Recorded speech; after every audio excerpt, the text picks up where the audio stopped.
सदाशिवसमारम्भां शङ्कराचार्यमध्यमाम् अस्मदाचार्यपर्यन्तां वन्दे गुरुपरम्पराम्.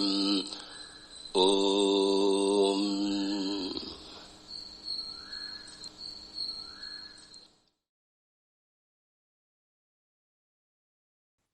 So, any questions?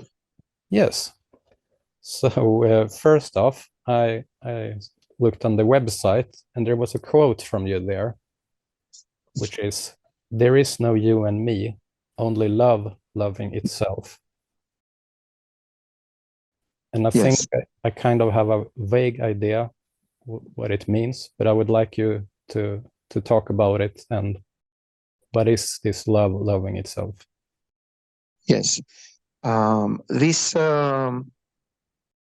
consciousness is full of love, bliss, and happiness. And there is only that. So there is nobody in the first place. There is no you and me. There is only that love loving itself.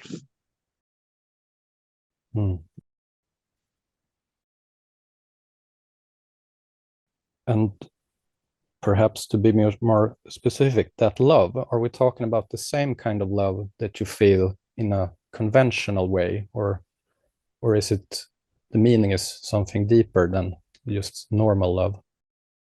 Yes, I don't mean the conditioned love, which is based on egotistic needs and manipulation and so many other neurotic behaviors. I mean the ideal love. Yes.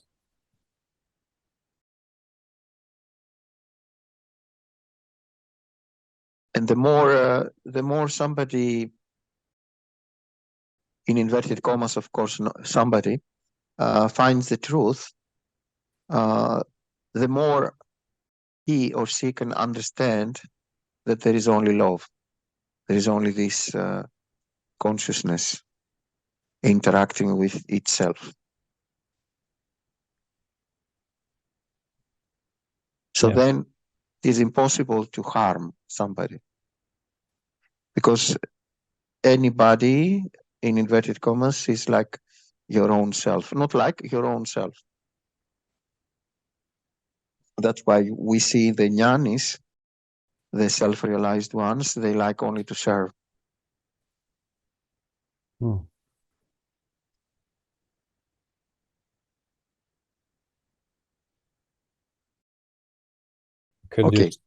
Could you say, in a sense, that love is kind of a synonym from non-duality? Yes, very nice, very well said. Yeah. The basis of non-duality. So, in a sense, it's the ineffable non-dual awareness being aware of itself through love. Yes.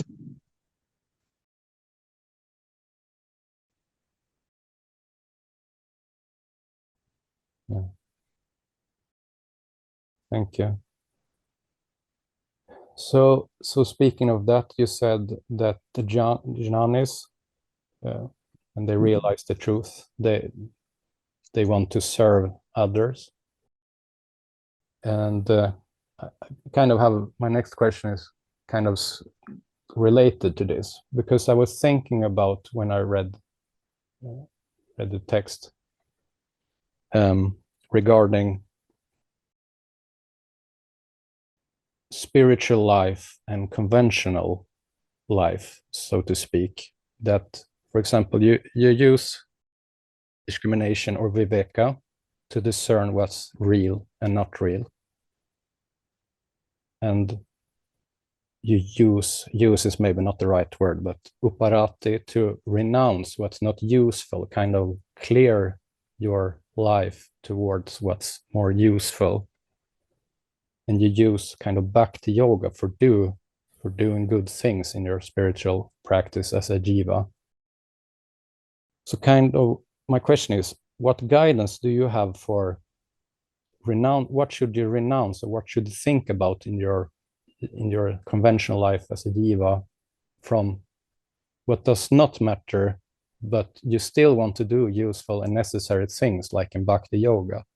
How do you find the balance between doing the right and good things and doing things that are not necessary in your apparent life? Yes, the scriptures are very much in details explaining all. Is another part of the Vedas, which is called the Dharma Shastram, where there are all these instructions, what is important and how somebody should lead his life. So, even in the sense of how you must treat the body mind complex and how to deal with the society, all this. But discrimination, mostly it is about what is the real and the unreal in Viveka-Chudamani. What is Atma and what is Anatma? What is an appearance and what is the substratum? The substratum is the reality. Anything that appears and disappears, or any experience, is on the level of Anatma. And the more you see that, the more you understand that, the more you lead your life as per this understanding. So you do your duties. If you are, let's say, a husband, you try to become a good husband. If you are a father, you do the same. If you are a professional, you do your job with sincerity and honesty. If you are following a religion, you must follow your religion on the right manner, not as mechanical following, but with total understanding. And gradually you can create more conducive atmosphere so you can enter the gate of Advaita Vedanta. Because Advaita Vedanta, it's like post doctorate level. In Advaita Vedanta, we presuppose that you have already passed what we call the religious life. In Advaita Vedanta, we are not anymore in the religious life. We are in the spiritual life, the real spirituality. So religion is very, very important and can create a very nice background and the right foundation. But sooner or later, somebody should enter the path of self-knowledge.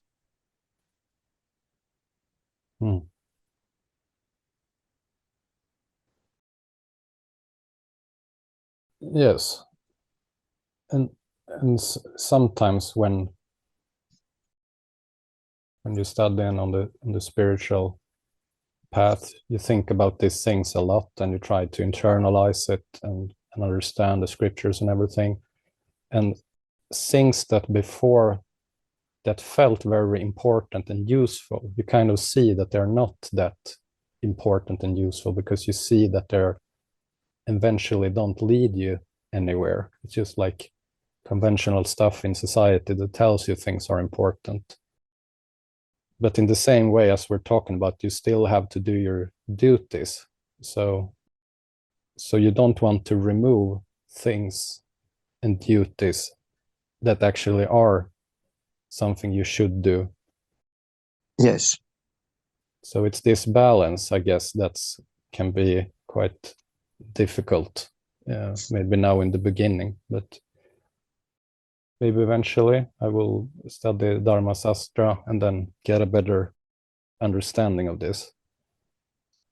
Yes, and it is important to focus on the highest goal of life, which is self-realization, moksha. Yes. And all the rest you can do when it is about duties. Mm. This is like a good summary of your question. Yeah. So you do your best according to your duties. You do anything that it is conducive for self-knowledge, and you avoid what is not conducive. And then you focus as much as possible in self-knowledge.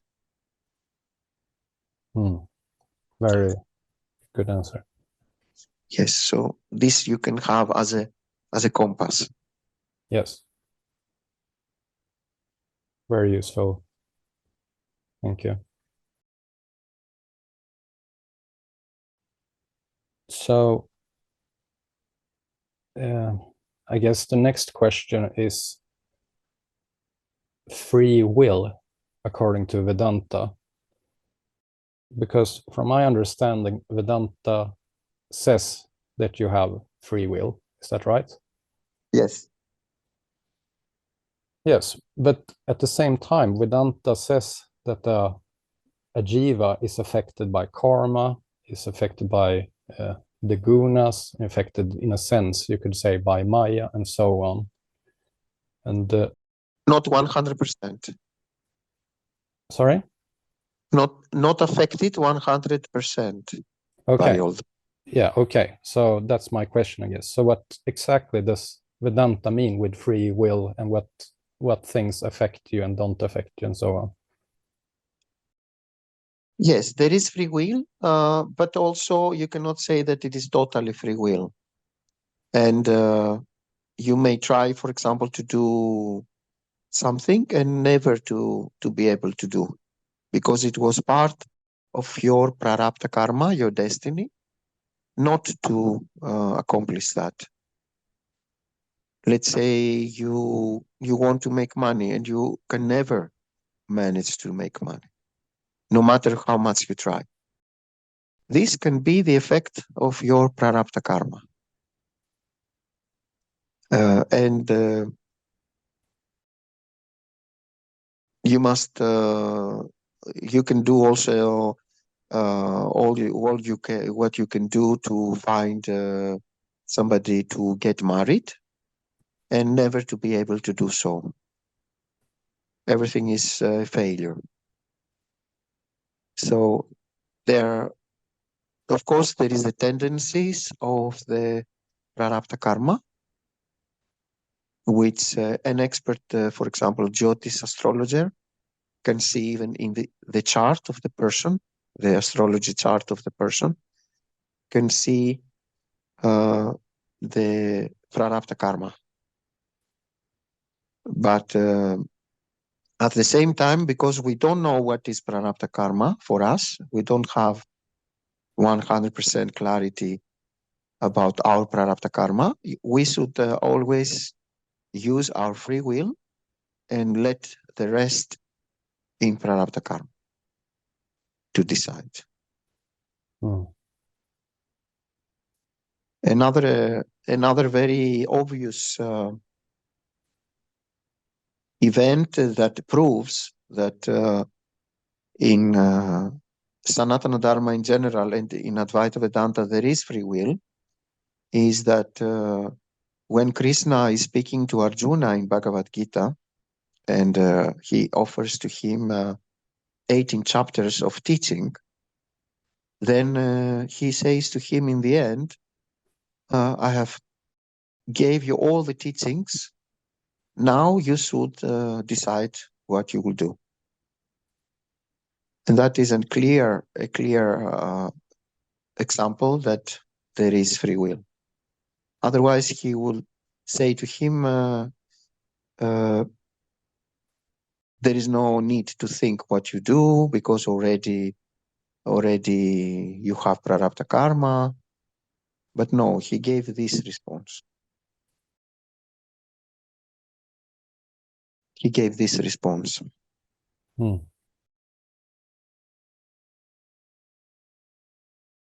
Could it also be like something that affects this? How, let's say, how spiritually knowledge you have, or how much self-awareness you have? Because I guess the more of the self-realization and the truth you have, the more you can see things clearly and see what affects you. And also on this, like Tattva Bodha talks about these qualifications that you have to have control over sama, dhamma, and so forth. You have to control over your mind and emotions. And it's, I guess, if you have more control over your mind and emotions and don't let them affect you, you can have more clarity in your mind and in your options and in your choices, and therefore have more free will. Yes, and through the clarity that you can develop through the spiritual maturity, you can be more a Jivatma who is controlling more his life than somebody else who is just being controlled by his desires and by his egotistic needs and his senses. Yes. And this, what you mentioned as the prerequisites for the right adhikari. Adhikari means the one who is eligible for Advaita Vedanta in general, and eligible for the scriptures such as Tattva Bodha, Vivekachudamani, and all the rest. So these are the prerequisites.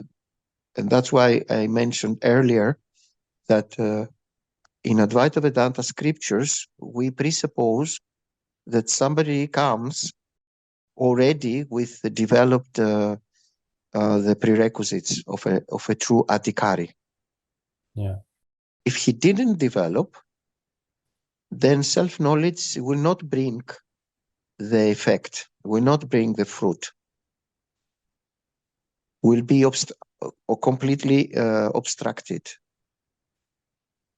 And then either you start to work with creating these prerequisites, developing these prerequisites, or you will never be able to receive the benefits of self-knowledge. It says that the knower of Brahman cannot be anymore in sorrow. But we see a lot of people, they know the scriptures, they know Advaita Vedanta, but they have sorrow or suffering. Why? Because they didn't work with these prerequisites. If you are full of raga dvesas, for example, likes and dislikes, how you can avoid suffering and sorrow? You are ruled all the time by your likes and dislikes. If you don't have vairagyam, renunciation and detachment, then no matter how many scriptures you know, you will end up following your egotistic desires and your sense gratification.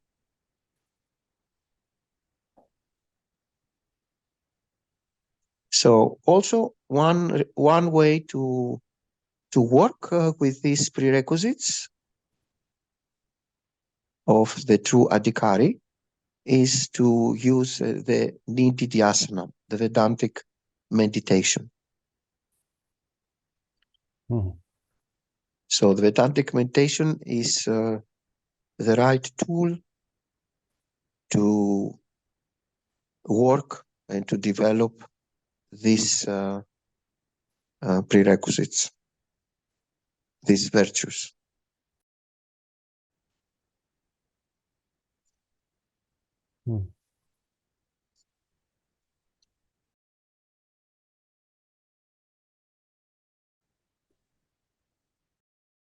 And I guess during last Satsanga as well, we talked about the doer of actions, or who is the doer of actions. And we talked about in the ultimate sense, there is no doer of the actions. So in a sense, I guess there is no one who has free will. It's kind of a projection as well, that you have free will in your parent mind. Yes, we speak about for free will for the somebody who believes that he is a somebody. Yes. In the level of the ultimate, the absolute, there is no free will, because that would mean that Brahman wants to achieve something. Yeah. So we speak for free will in this dream reality of Yes. Jivat. Yeah. Because if you accept there is free will, there is someone who must have the free will, and then you have already a duality. Yes. Because somebody, he believes that he exists as a person, he is creating this sense of free will or non-free will. He becomes the one who receives the dukkam and sukham, suffering and happiness, and so on and so forth. Mm. Yeah, perfect. When he is in the deep sleep without dreams, he don't think about free will, isn't it? Yes, that's true. Also, he don't have any idea that he exists as a person. Also, there is no any universe there. Still, there is this registering of everything is wonderful. Yeah.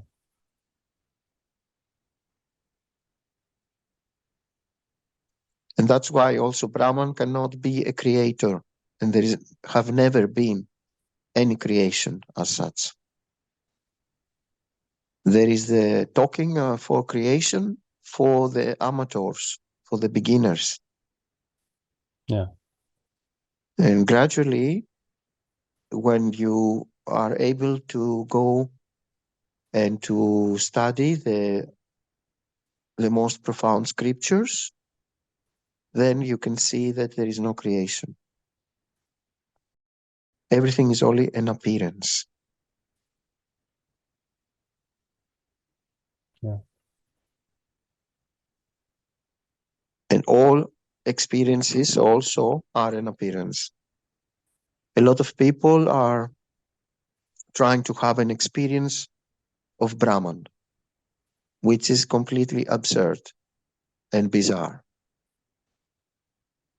Because you are always that. You are always this Brahman. If you were to have in a future event the experience of Brahman, that would mean that it is in the level of anatma, in the level of appearances.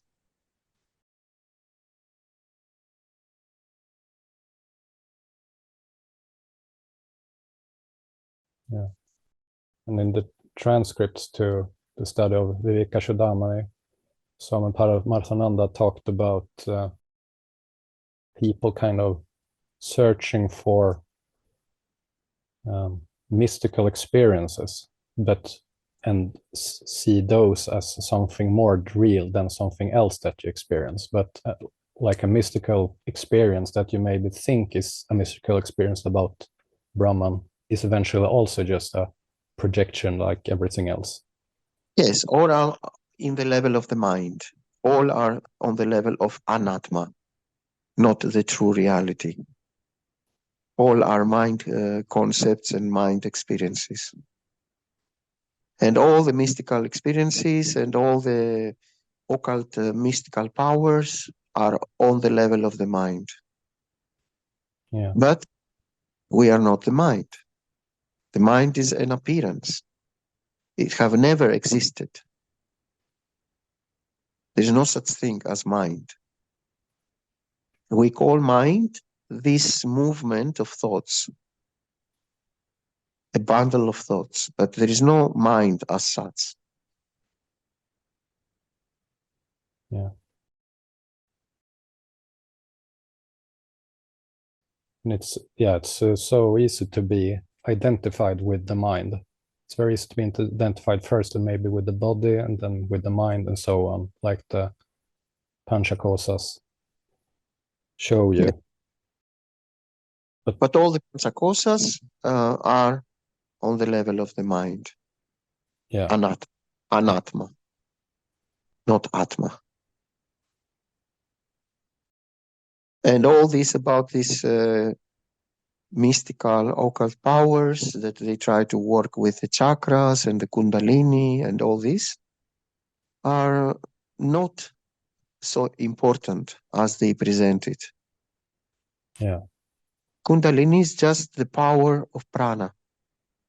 And if you do some yogic techniques and you can concentrate in Sahasrara chakra, Kundalini, then you may have some mystical experiences. But when you come out of this mystical experience, you will remain a fool.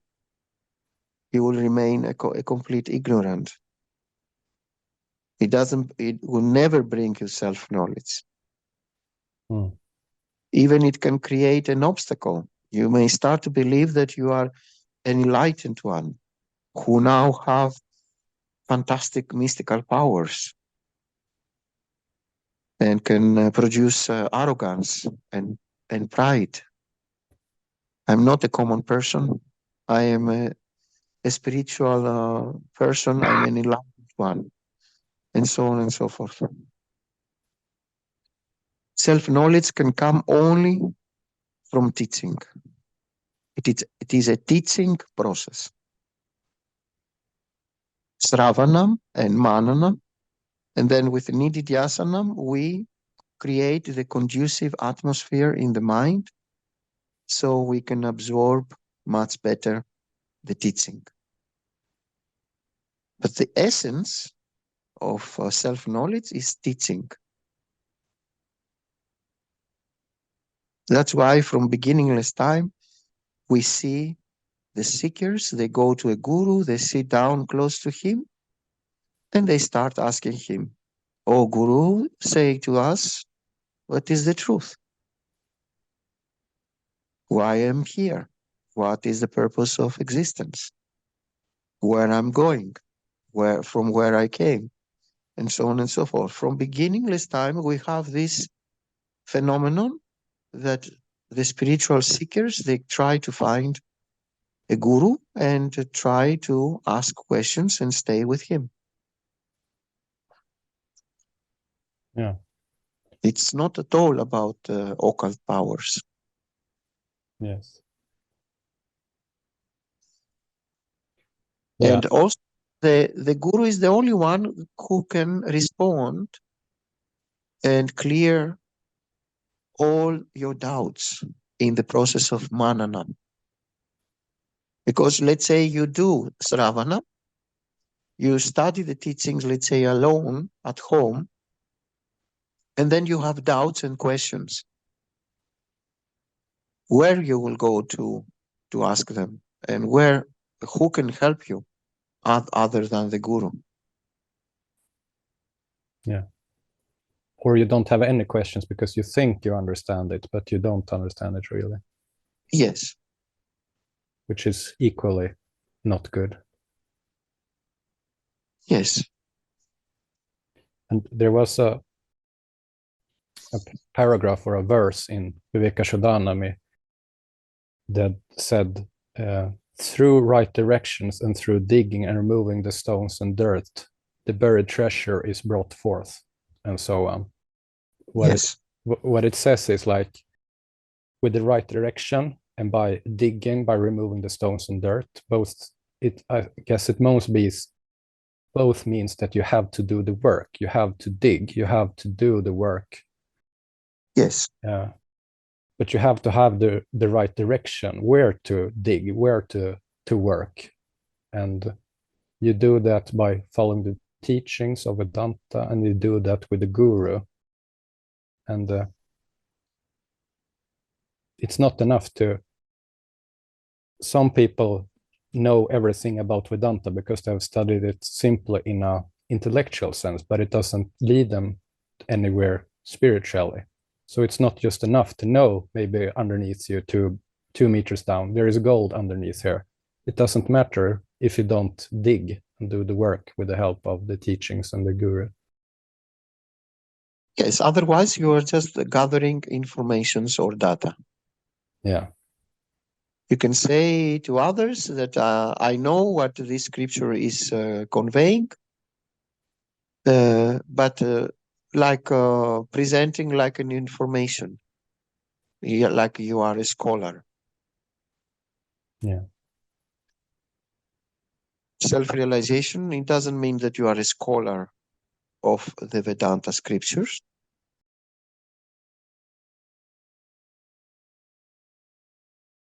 Yeah. It means that you made all these teachings your truth in the heart of your heart, without any doubts and any mental reservations of any kind. And it is your own truth. And you say, Aham Brahmasmi, and you mean that. I am Brahman, and there is only Brahman. This is self-realization. And it has to be a permanent recognition and conviction. Then you can also teach others, not before.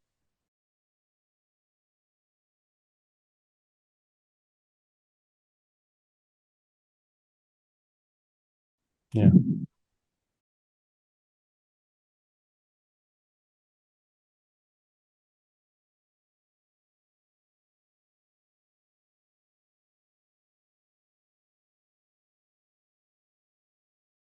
So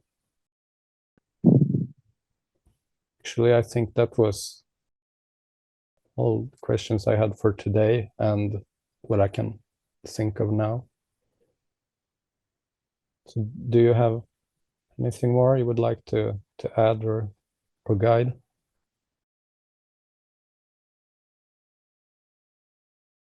Yes, I remind you that it will be very beneficial to try to ask questions and to try to see if there is a location of the witness in consciousness, which is called Sakshi Chaitanyam. For example, this moment, there is the witness in consciousness of this apparent dialogue between Sachidananda and Victor. Can you localize this witness in consciousness? Is it, for example, in the skull of the body of Victor?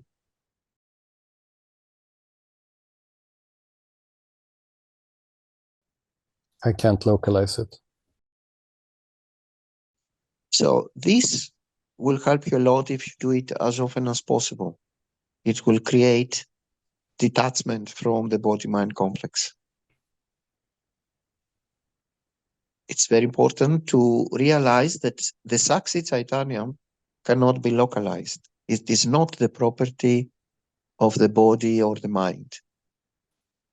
Yeah. The body-mind complex appears from time to time in consciousness, not the opposite.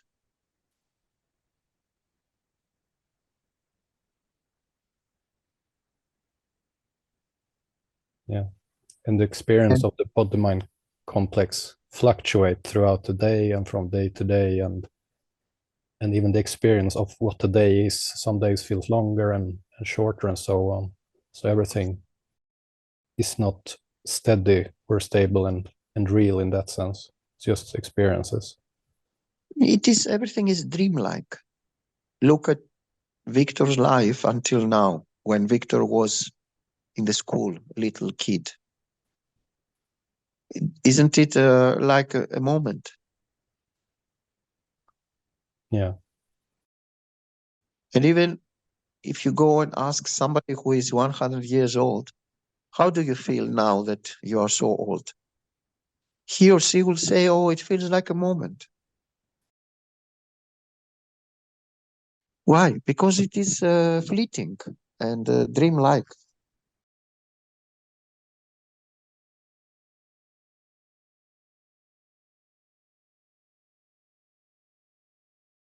And I had a, like, I don't know if realization is the best word, but I guess I've known this intellectually in a sense because I've read it and we've talked about it, but today somehow it kind of clicked in a sense that when I dream, I have the power to, like, that's everyone conventionally thinks that you have the power to create your dreams and that dream sense. But if I have the power to create the dream state, I also have the same projecting power to create the waking state. There shouldn't be an exclusion to both of them. Yes, there is only, you must remember that there is prarabdha karma. You may try to create, let's say, a lot of money and never be able to do so, no matter what you do and how much you try. Or you may try to get married and never to succeed because of prarabdha karma. So a big part of the life is because of prarabdha karma, destiny. Mm.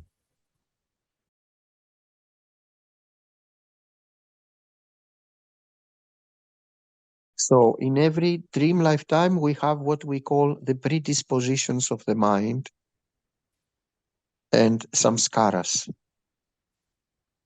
If, for example, for many lifetimes you were very, very bad person and very hostile, is it possible in this lifetime to be a very peaceful one?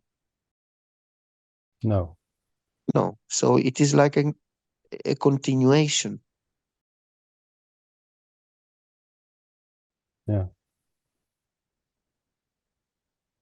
You cannot create in this reality, you cannot create dream reality. You cannot create whatever you like. There are limitations due to prarabdha karma. Yes. But again, prarabdha karma and in general karma is only about the non-existent one. So the one who has all the problems and who has also the karma is the one who don't exist in reality. Yeah. But does prarabdha karma, for instance, is that just in the so-called waking state, or is it also affecting the dream state? Also affecting the dream state. Okay, because in the dream it seems like you can be a cat and the world in the dream state can be very different from during the waking state, so doesn't seem to directly correlate between each other. So can you expand a bit on this, how it affects?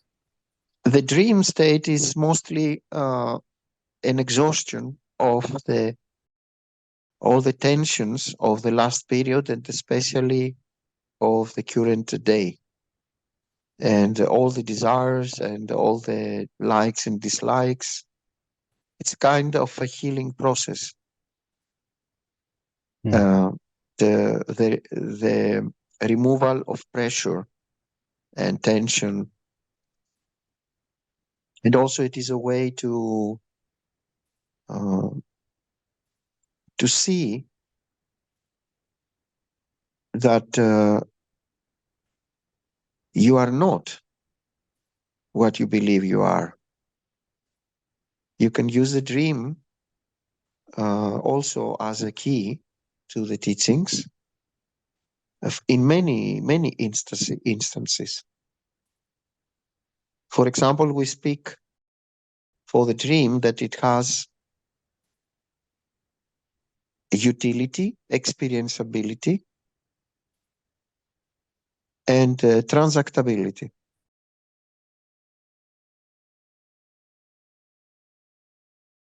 If you are thirsty in the dream and somebody will give you a glass of water, you can feel that your thirst gone. And you have also this experience. But these three things we have also in the waking state. So when you say in the waking state that, but I know I exist, I have this experience. And the question from the scriptures is, don't you have the same three in the dream as well? Yes. So that proves that transactability, experienceability, and utility is not a proof for the existence of the waking state. It is also a dream. Yeah. And everything is fleeting. Only it seems more slow, the flow, much more slow.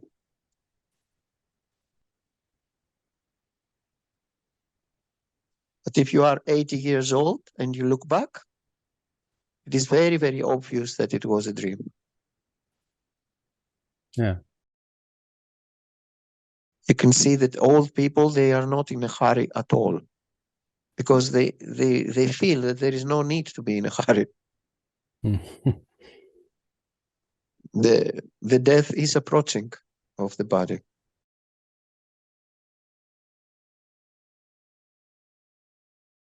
And usually they start to relax and not to wish for many things. Old people. Yeah. But when you are young, of course, you have many aspirations and goals and dreams and things to do, things to be.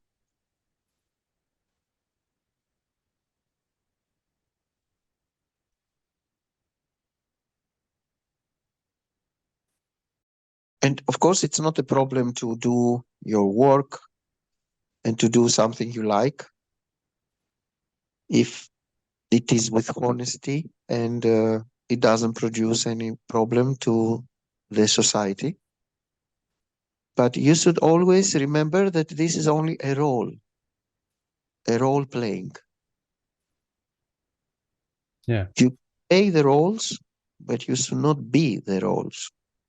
You can play the role of a workman, of an employee, let's say. You can play the role of a father, of a husband, of a friend, whatever. The role of a guru. But you should remember that all these are roles. Yeah. Then there is detachment.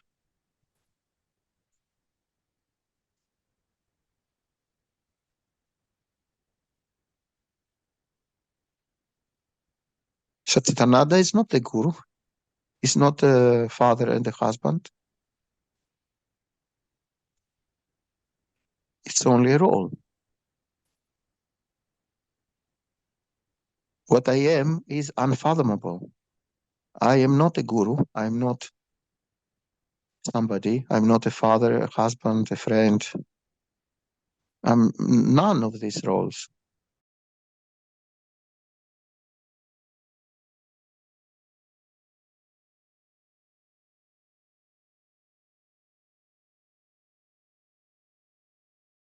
So when you have this mental attitude for the roles, then you can be more detached and more with vairagya.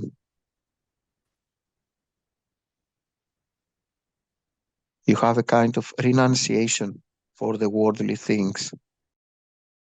You just do the minimum for your health and your family and minimum to survive, and you don't care for more and more and more.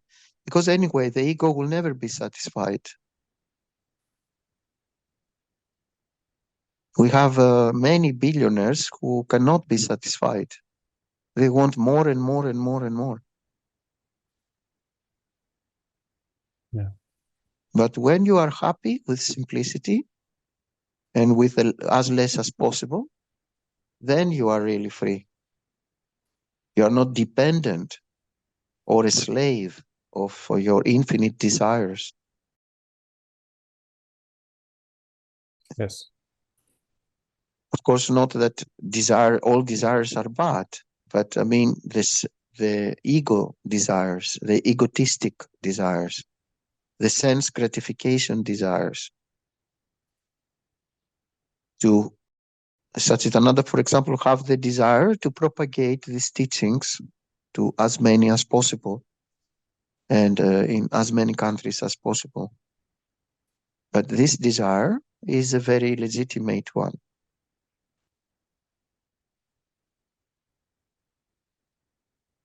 And it is out of love and compassion. It's not to satisfy anything else than that.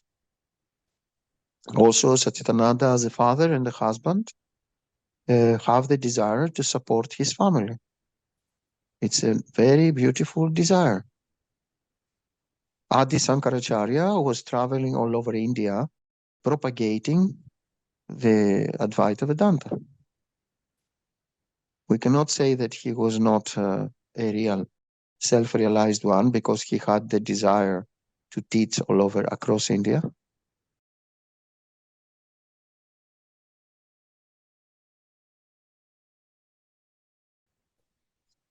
But even that is about prarabdha karma. There are self-realized ones who are just because of lack of prarabdha karma and lack of communication skills, they just prefer to stay in a remote area and just abide in Brahman, in their true self. So also it doesn't mean that who is a jnani, a self-realized one, will always teach. This is also about prarabdha karma. Yeah.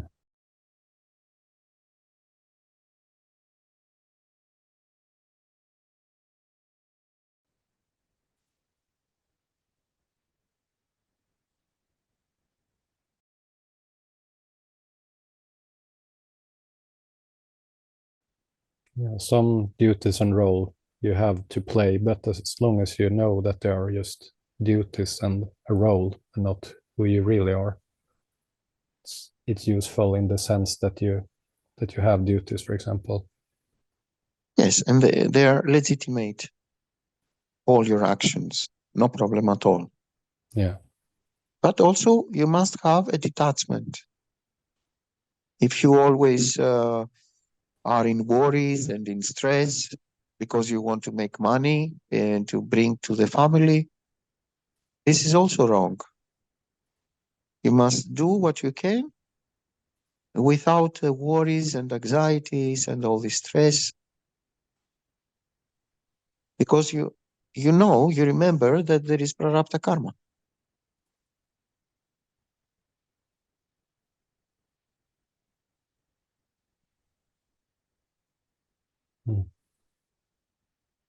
You just do your best and stay relaxed.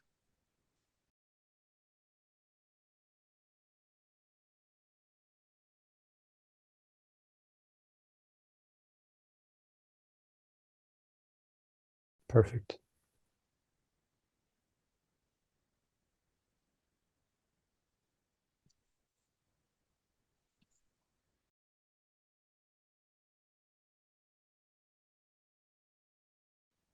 Okay, if you don't have another question, we can close for tonight. Yeah. I think that's a good place to stop. Okay, so good night and namaste. Namaste. Bye.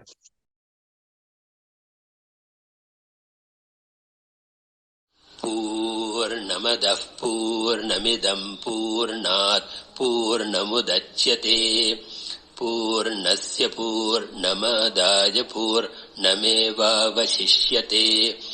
ॐ शान्तिः शान्तिः शान्तिः